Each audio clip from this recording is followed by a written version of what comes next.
There's so much talent. This is disappointing, at least. Fishy, for sure. Thanks so much, Selva. I mean, Kyler's tweets, great. Attempting to clear the air, I guess, between him and the Cardinals, his perception. What's the reaction here at the table? This team, I just don't want off-season drama from this team, Sean. Yeah, I don't know, but I'm really looking forward to Colt McCoy winning a Super Bowl at his home stadium. Look out. It's going to be great. Stop. Listen, I mean, this is the overreaction season now, right? But I know there's a lot out there right now to unpack with Kyler, but the one thing that I will just say is, as a quarterback on any team, you are the most microscopic person on the team. Everybody is looking at every single thing you do. And look, there's reports out there that Kyler is self-centered or, doesn't have great relationships with teammates and with people on the staff. Those are things you could fix. But the other thing I want you to fix, Kyler, is your body language. Everybody's looking at you. Look, you make a bad play, you drop an F-bomb on a show. Like, how do you respond to it? How do you react to it? That's what you want to see. This right here is what I see too much of right now, all right? Too much pouting, the body language, the woe is me. This was the best team in the NFL up until, about 10 weeks into the season when they got their first loss. But you got to find a way to improve on that. And you're the leader. Everybody's looking at you. I don't want to see any more of that stuff. I don't want to see any more whining or pouting or any more bad body language.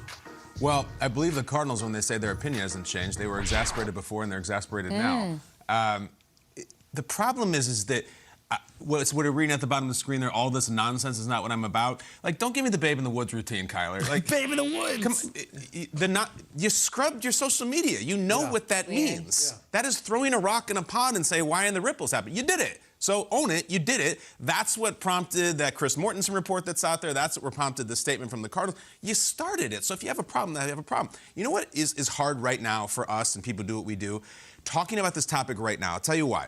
We spent the last 2 weeks talking about Joe Burrow. Talk about this. Joe Burrow, who's a #1 overall pick, who comes to a struggling franchise and is the coolest guy in the room and doesn't do the social media and is all about ball and just all about professionalism. We've also spent the last 2 weeks talking about Matthew Stafford, a #1 overall pick who comes into a struggling franchise, doesn't do social media, is all about ball and all about professionalism.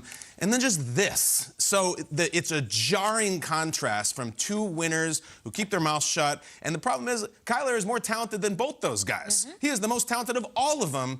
And I can't sit here and stomach someone calling nonsense that they started. That is a declaration of publicity war when you take your team and delete it. And if you want to do it, fine, but don't say, what is all the fuss about? You started the fuss, and it's tough right now. It stings the tongue after talking about Burrow and Stafford for 2 weeks, talking about this. Yeah, and the hovering element here is that, he's due for a major contract extension. So we're talking $40 million is kind of the bar right now. If you're talking about Josh Allen and Mahomes and what those guys have made, Kyler's going to be that next big one because he is the #1 overall pick from the next draft class. If you're the Cardinals, are you giving Kyler Murray $40 million amidst this situation, or is it much ado about nothing? His whole thing is that, hey, but at no point is he like, I love the Cardinals, I love the coach, I love the owner. It was a very generic statement, and I don't think it did anything but add fuel to the fire that, hey, I'm not only aware that I scrubbed everything from my social media, I'm going to address that, but I'm not going to double down and say, I actually love the Cardinals. So, again, I almost feel icky. It's a 25-year-old man. We're talking about his social media content, and there's other, executives involved. There's $40 million living in the balance. This is the last thing after the two quarterbacks we saw and the amazing run that the Bengals had and that awesome Super Bowl victory with the humility that Stafford has shown, that you want to be talking about Kyler Murray's social media presence. Triggs, is it odd that the picture is just him by himself?